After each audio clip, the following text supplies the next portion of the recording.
观众朋友们，大家好，我是胖叔，一个球迷，也是个金融分析师。今天咱们先来看一个图啊，这里有两条增长曲线，蓝线是标普500指数21到25年的增长，4年增长达到过 1.51 倍，年化回报率 11%。而我们的绿线同一时期 1.9 倍的回报， 17% 的年化回报率，稳压大盘。他是谁呢？是风头正劲的英伟达，还是川普背书的英特尔？他就是我们今天的主角，红鸟资本所有的 AC 米兰。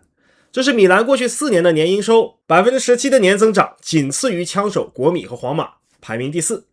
那顺便说一句啊，刚才片头胖叔僭越了，拿着 1.9 倍的增长去碰瓷英伟达。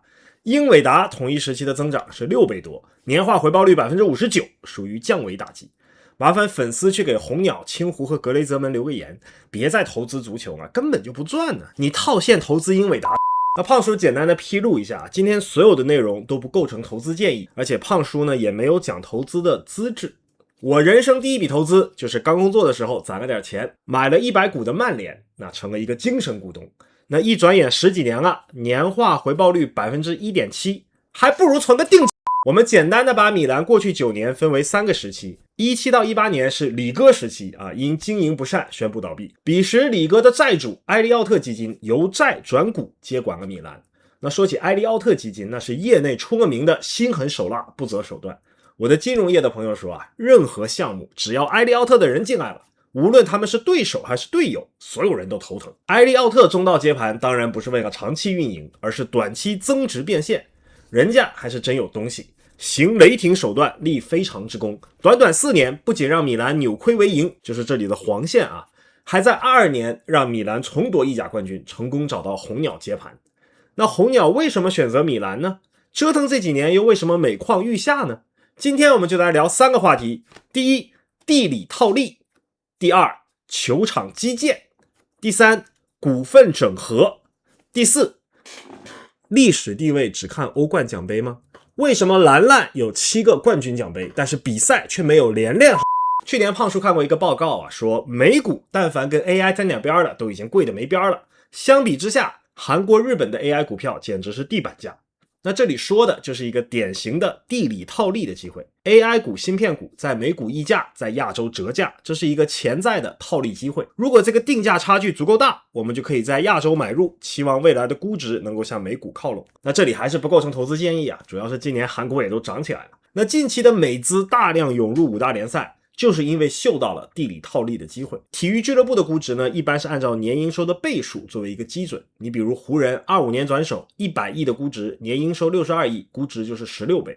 绿军转手的时候呢，估值是12倍。NFL 2023年的华盛顿 Commanders 是11倍。那和 NBA、NFL 们相比呢，5大联赛的升值空间可太大了。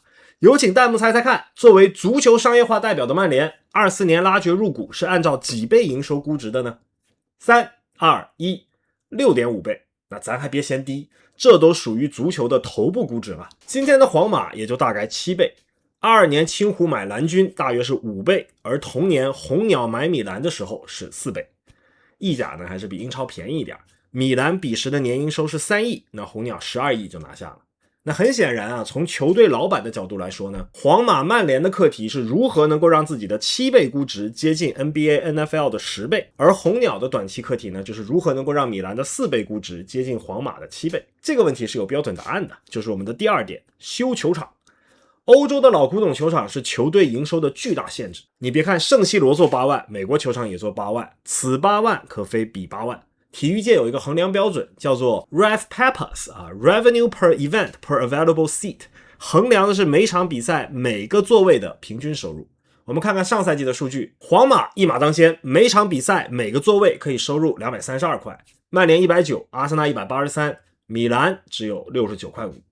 注意啊，这里不是说皇马的球票比米兰贵3倍，而是因为我们之前提到过的28定律。简而言之，决定关键的往往是少数。你比如奢侈品80%的收入来源于20%的客户，你再比如皇马新球场 50% 的收入来源于容量不到 5% 的 VIP 包厢。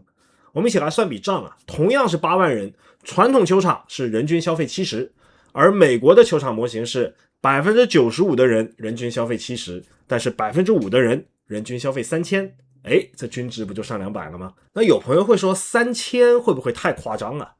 哥们，3000咱们这才哪儿到哪儿啊？这几年商 K 包厢光是陪着唱，因此这几年巴萨、皇马、热刺、曼联一窝蜂的张罗修球场。红牛老板的格里之前在高盛是一手推动了纽约洋基的球场建设，如今他来米兰呢，属于轻车熟路。欧洲的人均消费你当然拼不过美国，但是你丝毫不用怀疑那头部 5% 的消费能力。据说皇马最好的 VIP 包厢待遇给的比球员还好。这种抓小放大最大化回报的思路在 B 站同样适用。我们看 BBTV 凌晨4点的直播间，咱们的足球主播啊，老谢、小块、睡衣老公，法国 VS 摩洛哥，英格兰到底行不行？那里面3-5千个观众，3个小时辛辛苦苦下来，收入也没有多少。但是旁边小姑娘的直播间，粉丝寄什么我穿什么。超模大波浪御姐啊，超模大波浪御姐，点进去里面就7个人，嘿，人家那个人均消审查人员，这里28定律包厢3000 B 站直播的灵感全部来源于理查德科克老师的著作28定律。审查人员不要来找我，有问题请你去找理查德老师。想要一起多读书读好书的朋友，也请关注胖叔的频道，给我的视频点赞关注，一键3连，我们一起实现3上自由，爱你。有米兰球迷会说，你在这儿又是什么收入增长，又是画饼球场，为什么到个赛场上红鸟接手的时候米兰是联赛冠军，这2年不是第5就是第8呢？那简而言之就是米兰投入的太少。咱们看看俱乐部25年的营收以及总工资支出比值，数据都是来源于德勤。皇马营收 11.6 亿，工资 5.1 亿，巴黎营收 8.4 亿，工资支出是5大联赛最高的 5.4 亿。车子呢，受球衣赞助和球场容量的影响，收入跟人家巴黎的工资差不多， 70% 的工资占比呢也是很不健康的。对车子财政分析感兴趣的朋友呢，欢迎点击下方预约。清湖在搞毛，等本期视频点赞过5000，胖叔会专门出视频为大家讲解。而热刺的公司支出呢，沿袭了前任列维多快好省艰苦朴素的运营思路，只是新管理层不是列维啊，按照这个思路上赛季差点翻船，这个下窗已经改变方针了，支出应该很快会和另外的5强拉平。最后就是咱们意甲了，国米25赛季干进了欧冠决赛，收入5亿，米兰尤文都是4亿，但是咱们看看米兰的工资支出 1.9 亿，不仅在这份榜单上垫底，而且低于倒数第2的尤文接近30%。胖叔认为呢，这倒不是红鸟抠，而可能是被埃利奥特掣肘。红鸟4年前买米兰的时候无力支付全款，埃利奥特是保留了5亿的贷款，同时呢也保留了米兰董事会的2个席位。那今年冬天红鸟融资付清了5亿，埃利奥特拿钱走人，红鸟终于全面控制董事会了。历史证明，股东一多，买人就开始精打细算，比如如今拉爵和格雷泽的曼联，而股份整合完成，投资就开始大刀阔斧，比如赶走乌胖之后克伦克执掌的阿森纳。这个道理也很简单嘛，你真想花钱装修房子，你好歹等这个房子归你一个人所有的时候再说嘛。如今红鸟前脚肃清了董事会，后脚就7500万创纪录买拉莫斯了。那有朋友会问，埃利奥特再龟毛，掌舵期间好歹也是拿个冠军的，如今过渡到红鸟，米兰的前景如何呢？胖叔尝试着给大家提供一个角度啊。我看过红鸟老板格里的一个 podcast， 他说欧洲足球充斥着俄罗斯财阀和中东国家基金，本来是说什么都不会来投资的，但是后来发现欧洲的次级联赛转会市场简直是为魔球量身定做的。20年的时候，法甲的这个图卢兹降级了，红鸟就趁火打劫，1500万买下了俱乐部。格里回忆啊，几个月之后俱乐部卖了个球员，光转会费就接近1500万了。说到这儿呢， podcast 的其他几个美国老板都发出了羡慕的惊叹声，然后格里也发出了满足的笑声。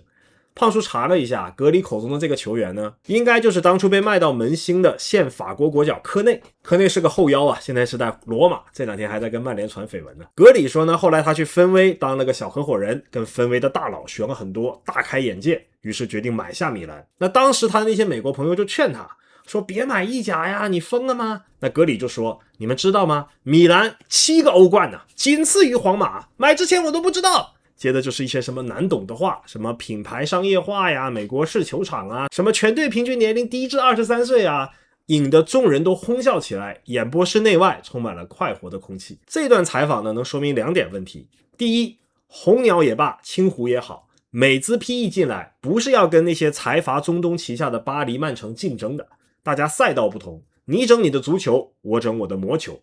米兰球迷呢，咱们就只能期待名师出高徒，格里真跟芬威学到精髓了吧。第二，历史地位果然还是要看奖杯，也就是 Cup。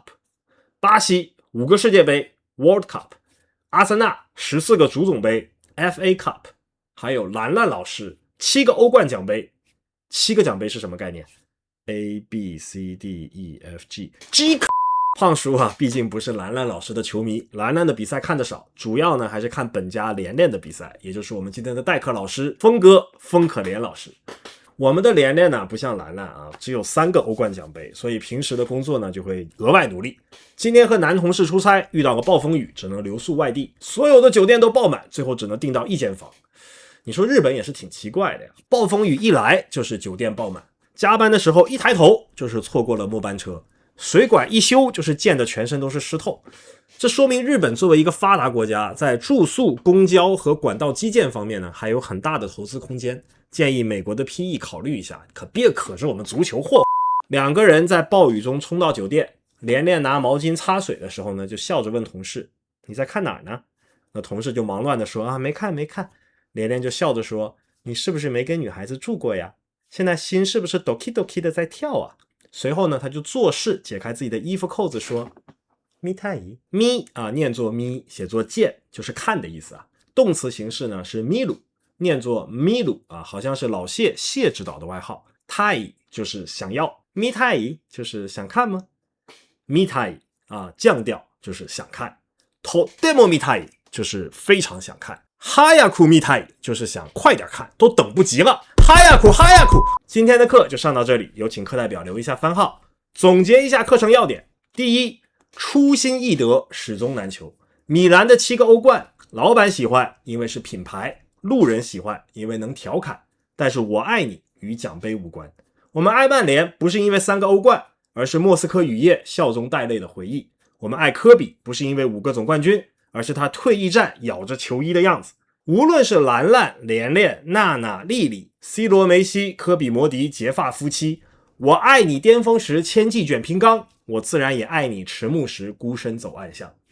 第二，南橘北枳，同样优秀的 AI 企业，只因为上市的地域不同，定价就天差地别。同样优秀的 B 站 UP， 只因为所选的赛道不同，收入就天差地别。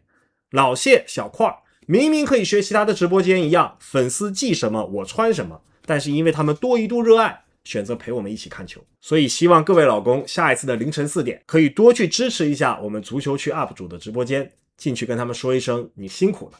那种7个人的直播间大家就别进去了，省得我们互相撞见彼此尴尬。第三，此情可待成追忆，只是当时已惘然。米兰的上次欧冠是2007年，我们曼联呢是2008年，一眨眼都快20年了。不过体育竞技尊重都是靠赛场上自己赢来的。希望在不久的将来，你不再是你毛，而是米兰；我也不再是我台，而是红魔。我们能够重回欧洲之巅，一壶浊酒喜相逢，古今多少事，都付笑谈中。感谢各位的支持与关注，希望大家为我的视频点赞关注，一键3连。我是胖叔，我们下次再见。